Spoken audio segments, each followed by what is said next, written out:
जर्मनीपासून जवळ बाल्टिक समुद्रात 11,000 वर्ष जुनी दगडांची भिंत सापडली आहे।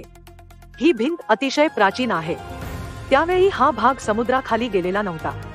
या भागात रेंडियरची शिकार केली जायची।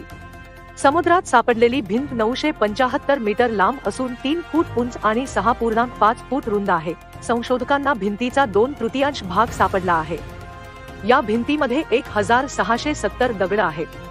ही भिंत जर्मनीच्या रेरिक शहरापासून 10 किलोमीटर दूर बाल्टिक समुद्राच्या पृष्ठभागापासून 70 फूट खाली आहे।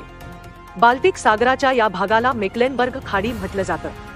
ही भिंत युरोपच्या होलोसीन काळाच्या सुरुवातीला बांधण्यात आली। प्राचीन काळात अशा भिंती शिकार करण्यासाठी बांधल्या जायच्या।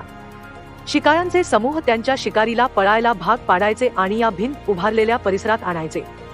समोर भिंत आडवी आल्यानं प्राण्यांना पळ काढता यायचा नाही आणि त्यांची शिकार करणं सोपं जायचं। या भागात रेंडियरची मोठ्या संख्येने शिकार केली जायची। या भागात आधी बर्फ होता। तापमान हळूहळू वाढू लागल्यानं बर्फ वितळू लागला। त्यामुळे समुद्राची पाणी पातळी वाढली। आधी ज्या भागावर भिंत उभारण्यात आली होती तोच भाग समुद्राच्या पोटात गेला। सध्या सापडलेली भिंत समुद्रात 70 फूट खोलवर आहे।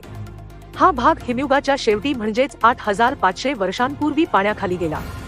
त्यावेळी डॉगरल्ड भूभागामुळे ब्रिटन आणि युरोपीय खंड जोडले गेलेले होते।